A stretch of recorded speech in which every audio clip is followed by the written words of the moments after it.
Well, since President Biden's ban on Russian oil and energy imports, a gas buddy analysis says because that was expected, prices will go up, but not as dramatically as they have. Last year, Russian oil imports were about 1% of total U.S. supply. In 2021, we imported almost 200,000 barrels of crude oil per day from Russia, but we drilled more than 11 million barrels per day. So the question is, can the U.S. sustain itself without those Russian imports?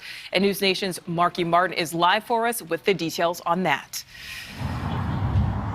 Hey, good afternoon, Nicole. A lot of experts say yes. Just behind me here and all across the country, today's national average for a gallon of gas, $4.25. And like you just said, it's a number that will likely go up. But, you know, the U.S. pulling the plug on Russian imports likely won't be that fatal blow to Putin that a lot of people would love to see. So now America has to figure out how and where to pivot for production.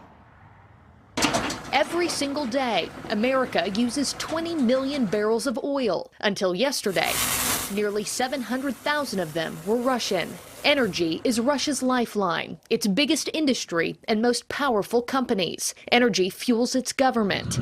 Despite the U.S. ban not being the death blow that a full European ban would deliver, it's another tool applying pressure. Now that gap needs to be filled. People have been saying, yeah, Biden's going to talk to Venezuela, going to talk to Iran to make up for Russia, needs to go and visit the Saudis. And it's like, well, why doesn't he go to Canada? Paul Sankey is an oil and gas equity research analyst. He thinks with the help of Canada, North America could easily be self-sufficient.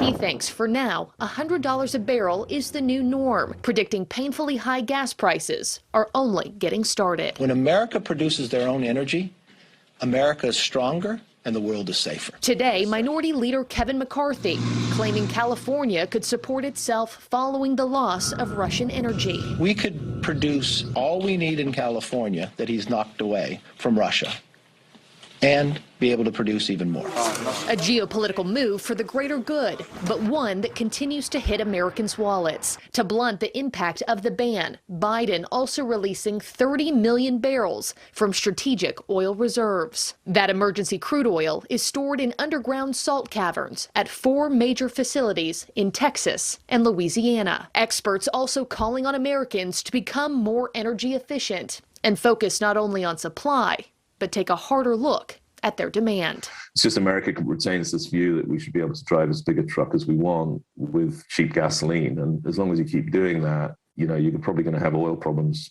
quite often. You know, President Biden warning that defending freedom would cost. And just a little bit ago, Nicole, I got off the phone with one of my oil and gas sources here in Texas. He's in West Texas. He said the short answer is yes. America could cover this deficit, but it's going to require companies to up their production. He also added that the Keystone Pipeline would push more barrels of oil a day than what we import from Russia. Nicole. All right, Marky Martin live for us in Dallas. Thank you. Thank you for watching. Click the red subscribe button below so you can get more of NewsNation's fact-driven, unbiased coverage.